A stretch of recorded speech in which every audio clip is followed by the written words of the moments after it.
Olá, pessoal. Hoje iniciaremos a segunda oficina de língua portuguesa.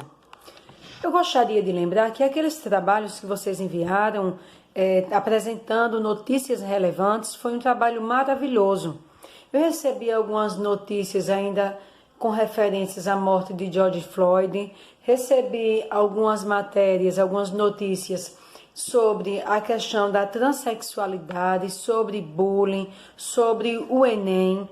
Ou seja, todos os conteúdos, as abordagens que vocês fizeram, ainda que mais remotas ou mais contemporâneas, percebemos que foram análises muito significativas, como, por exemplo, alunos que trouxeram a questão da xenofobia no Nordeste, apresentada no programa Big Brother Brasil. Então, eu gostaria muito de agradecê-los e dizer que nós vamos dar continuidade falando sobre essas técnicas, as características do artigo de opinião e continuaremos falando sobre como se constrói esse artigo de opinião. Quem é que opina nesse artigo? Então, eu gostaria de dizer primeiramente que quando se faz um artigo de opinião, é a mesma coisa que se pensar num jogo em que se fazem jogadas, lances. E para que se saia vencedor, entre outras ações, é necessário afirmar, negar, contestar, explicar, prometer, profetizar, criticar, exemplificar e, às vezes, inclusive, ironizar.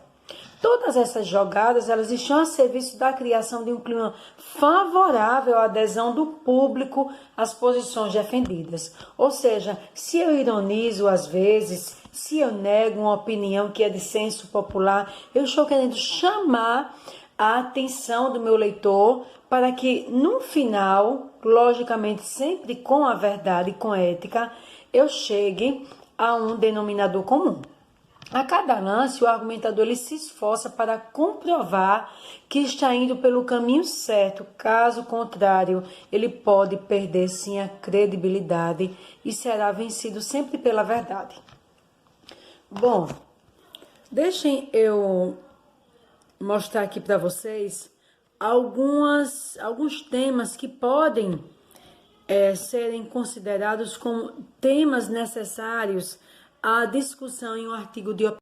Temos temas de extrema relevância, como a flexibilização do porte e da posse de armas, contribui para reduzir a violência no Brasil, taxar as grandes fortunas, ajudaria a reduzir a desigualdade social no país. Ações afirmativas nas universidades são uma forma de preconceito.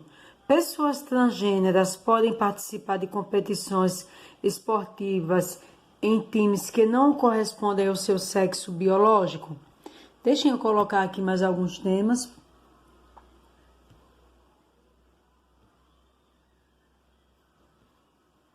O Brasil deveria priorizar a conservação de suas florestas ou o desenvolvimento econômico.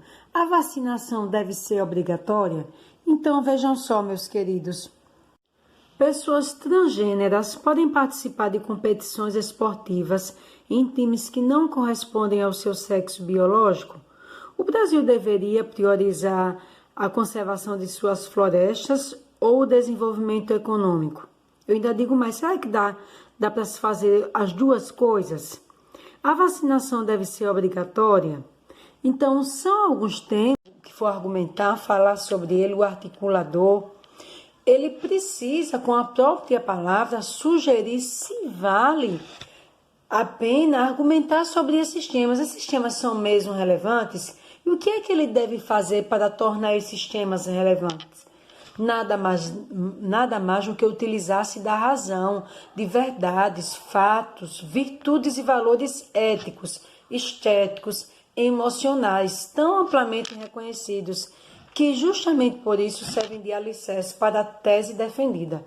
Vejam que existem várias emissoras de televisão e na apresentação de temas polêmicos, principalmente ligados à política, a maioria delas, elas deixam uma certa dúvida sobre a veracidade, porque quando se fala de certos temas, as pessoas ou não querem acreditar, ou a própria emissora não construiu um histórico que dê credibilidade a ela.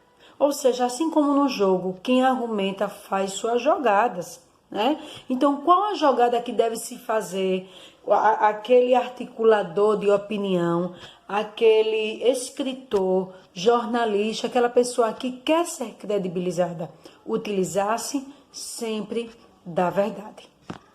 Então, nós vamos pensar, né, que vocês são esses jogadores que desenvolvem estratégias, isto é, um plano com estilos próprios de vocês de ações verbais, para, por meio dessas ações, vencer um adversário. Nós sabemos que no jogo argumentativo é preciso convencer, ou seja, vencer com a ajuda de todos que precisam aderir à ideia de vocês à tese. Graças à eficiência dessas estratégias que vocês vão construir e à força da argumentação, nós perceberemos que quando vocês falarem de um desses temas, haverá um valor social da argumentação, né? Ou seja, será uma opinião que será ouvida também, uma opinião que se levanta, uma opinião que será ouvida. Na medida em que se trata de uma vitória coletiva, porque eu argumento e a minha ideia, ela é assim. Então, qual vai ser o trabalho de vocês? Vocês vão escolher um desses temas e pesquisar em algum jornal que já publicou algo ou parecido ou igual com essas temáticas que eu sugeri. Bom, aí vocês vão dizer, em que veículo esse texto foi publicado? Esse veículo, ele é bastante conhecido do público? Que tipo de autor o escreveu? Além do nome que vocês vão citar, há mais informações sobre ele? Por exemplo, é um jornalista? Qual é o assunto principal abordado pelo texto? É atual ou ultrapassado em relação à data de publicação? Certo? Ou seja, nós não vamos considerar somente o tema, mas o texto foi publicado ontem, é atual, né? Se foi publicado em junho do ano passado, ele já não é tão mais atual assim, ou em junho de 1984, já não é mais atual assim. Quando se fala em atualidade, neste caso, estou falando sobre a data da publicação. Esse tema parece estar relacionado a alguma notícia do mesmo período, né? Aquilo estava acontecendo, é por isso que se viu como um pano de fundo. Para que tipo de leitor esse artigo que vocês vão procurar, que fale sobre esse tema aí, ele se dirige, né? Professora, defina tipo de leitor. Será que isso é para as crianças, para os jovens, para os adultos, para os idosos? Será que é para um público específico tecnicamente, para os médicos, para os professores? Não, professora, são para os estudantes. Vocês vão perceber isso dentro da própria mensagem. Que importância essas informações podem ter para o leitor que recebeu essa informação? Com que finalidade esse assunto foi abordado? Ok? Nós nos encontraremos quinta-feira. Forte abraço.